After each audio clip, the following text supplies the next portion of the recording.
Police department అంటే CBI వాళ్ళు ఈ విజ్ఞప్తి కేసులో సిబిఐ వాళ్ళు కోరితే పవన్ అక్కడ గారు, సెక్యూరిటీకి వస్తారు, కానీ కమిషనర్ Perfect. గారు వెళ్ళారు అక్కడికి, ఆయన రావాల్సిన అవసరం నేను లేదట.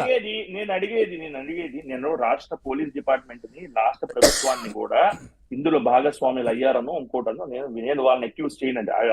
నేను దానిలోకి వెళ్ళదలుచుకోవట్లేదు. నేను అడుగుతుంది కోర్స్ కరెక్షన్ మెకానిజమ్స్ అంటాం మనం ఇంగ్లీష్ లో. అంటే ఏం చర్యలు చేపడుతున్నారు మళ్ళా ఇలాంటి వ్యవహారం పునరావృతం కాకుండా ఏమి చర్యలు చేపడుతున్నారు రాష్ట్ర ప్రభుత్వం? మళ్ళా వైజాగ్ ఇంత లెవెల్లో మాదక ద్రవ్యాలు రాకుండా, ఇంత క్వాంటిటీలో మాదక ద్రవ్యాలు రాకుండా ఏం చర్యలు చేపట్టాలని రాష్ట్ర ప్రభుత్వం అనుకుంటుంది? లేదా నిమ్మకు నీరెత్తినట్టుగా సిబిఐకో ఇంటర్పోల్కో లేదా సెంట్రల్ ఇన్వెస్టిగేటివ్ ఏజెన్సీస్ కి ఈ విషయాన్ని వదిలివేసి రాష్ట్రంలో ఏమీ జరగట్లేదు అన్నట్టు ఏమన్నా ఇంప్రెషన్ ఇద్దామని రాష్ట్ర ప్రభుత్వం అనుకుంటుందా? Folded hands honourable chief minister గారు నేను ఒక విషయం అడగదలుచుకున్నాను. సార్, దయచేసి మీరు ఒక కమిటీని కన్స్టిట్యూట్ చేయండి. ఎస్, ఎలక్షన్స్ వచ్చాయి, నోటిఫికేషన్ వచ్చింది, ఎలక్షన్ కమిషన్ పర్వ్యూలో ఉంటాయి కాదని నేను అట్లా.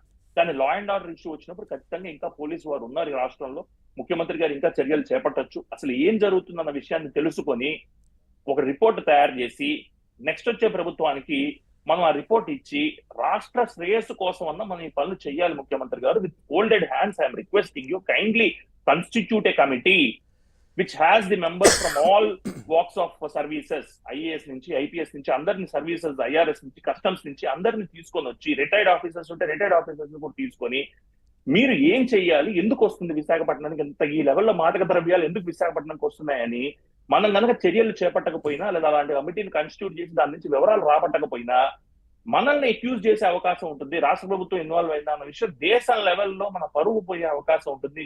National news papers, national news media cover చేస్తుంది న్యూస్ ని.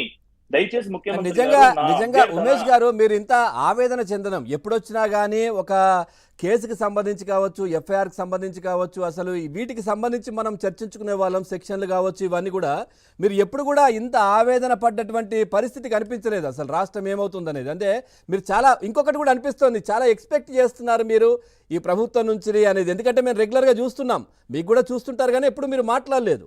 సో ఇప్పుడు మీరు మాట్లాడుతున్నారు, ఎక్కువ ముఖ్యమంత్రి గారి దగ్గర నుంచి కావచ్చు, ఆ క్యాబినెట్ దగ్గర నుంచి కావచ్చు, మంత్రుల దగ్గర నుంచి ఎక్కువ ఎక్స్పెక్ట్ చేస్తున్నారని నేను అనుకుంటున్నాను. రాష్ట్ర యువత భవిష్యత్తు, రాష్ట్రం భవిష్యత్తు మనకు అది ఇంపార్టెంట్ అండి.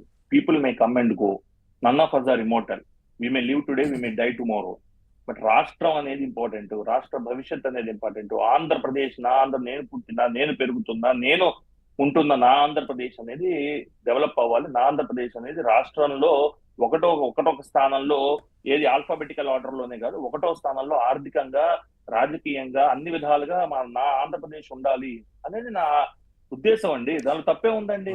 Right sir. సార్, ఇది ఎఫ్ఐఆర్ గురించి